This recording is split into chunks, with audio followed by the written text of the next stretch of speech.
This video is sponsored by Walmart. This is the 2025 flagship TV from LG, the G5. And not only is it the brightest OLED TV you can buy this year, but easily one of the brightest TVs you can buy, period. And that includes mini-LED TVs. Yes, so today we're going to show you how bright this G5 gets compared to one of the brightest mini-LED TVs you can buy this year, the Hisense U8Q. You're going to see for yourself real scene brightness, not just numbers on a page. Like, what does nits really mean, right? Keep in mind that the Hisense U8Q promises 5,000 nits of peak brightness, so this is among one of the brightest TVs you can buy this year. And in my recent reviews and testing as well as others, this is indeed one of the brightest TVs you can get this year. Can an OLED TV like the G5 take it on? So today you'll see how well the G5 OLED flagship does in real content, sports, movies, broadcast, streaming, all that good stuff against one of the brightest mini-LED TVs you can buy this year. Now here's the crazy thing. You could buy both of these TVs at Walmart. We're talking high-end TVs, the best of the best. Whether it's the brightest mini-LED TV for under $1,500 or the best anti-glare OLED TV, the Samsung S95F. Whatever your best TV preference, Walmart is now the go-to destination for high-end TV buying. Now back to the OLED versus mini-LED brightness. Side by side, we're going to use Jennifer Gallo's YouTube content, which pushes these TVs to their limit. She grades her content to be the brightest of the bright among HDR content out there. We're talking 2,000 nits, 4,000 nits, even more. And why not movies, you ask? Because creator's intent. The creator did not intend that movie to be so bright. As a matter of fact, most movies are graded under 1,000 nits, even under 600 nits. The content we're going to have for you, we're talking 2,000, 4,000 nits. So both of these TVs will be pushed to their limit, and now we'll see which one truly shines. Check it out. Same content, both in filmmaker mode. The LG G5 is just as bright, more often than not. More importantly, the better OLED contrast makes the G5 appear even brighter, and definitely specular highlights are indeed brighter.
And when it comes to specular highlights, like these little lights here, the G5 is definitely brighter. But before you get too excited and rush out to buy the LG G5 from Walmart, remember that the G5 does not come with a stand. I had to buy the stand separately, and Walmart carries a nice selection of stands for the G5. I bought this heavy-duty Sanus stand that swivels and holds up to an 86-inch TV, so you could use it on your 65-inch, 77-inch, or 83-inch LG G5. And besides getting the stuff shipped to your home, you can pick it up at your nearest Walmart. Yes, this video was sponsored by Walmart, and for all your TV needs, they have become a go-to destination for TV enthusiasts. What about sports, news, regular TV shows? Check it out. In SDR, we're going to put these TVs in their brightest settings, whether it's vivid, sports, or standard. I'm going to play around with it, but what you're seeing is the brightest modes that both TVs can be set to for bright room watching, and the G5 easily matches the Hisense.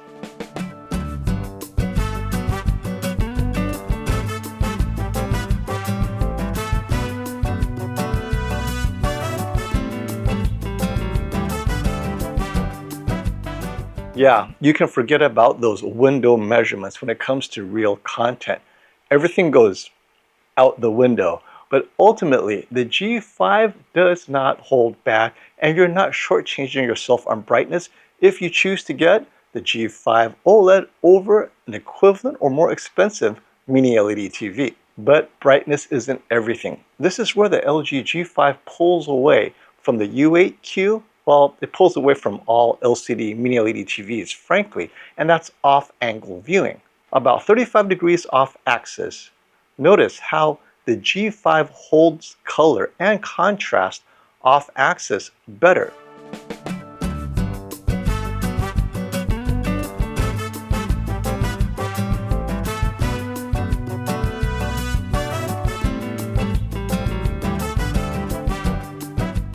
So when you're off angle, meaning you're walking around the room, the TV's here and you're like over here or over here, on the OLED, it pretty much looks the same no matter where you are in the room.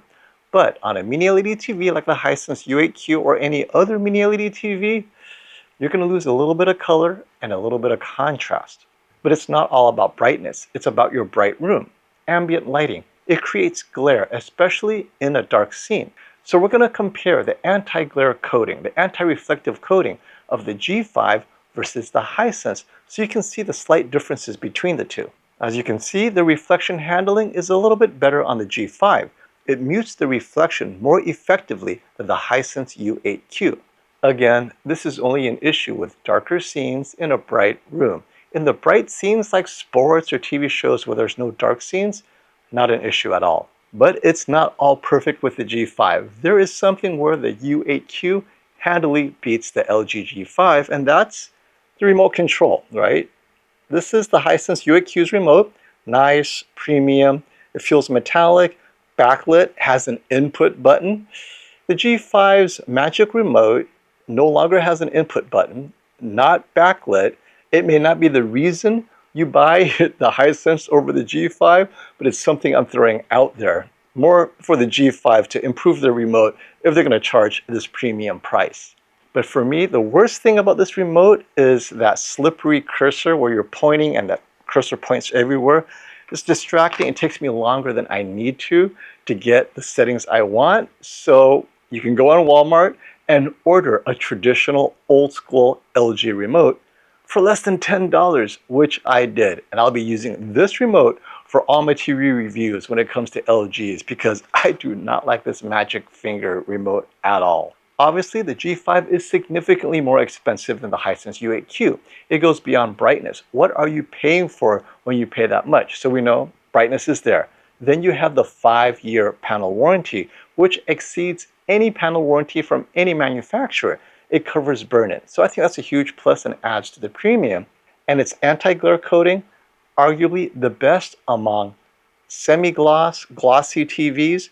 If you go to matte anti-glare, then you have the Samsung S95F. But if you don't like that matte anti-glare, which is very effective, then go with the G5 because its anti-glare is rock solid. Now let me know what TV you're thinking about getting this year, whether it's high-end, low-end, whatever end. Let me know in the comments below. Until next time, stop the FOMO.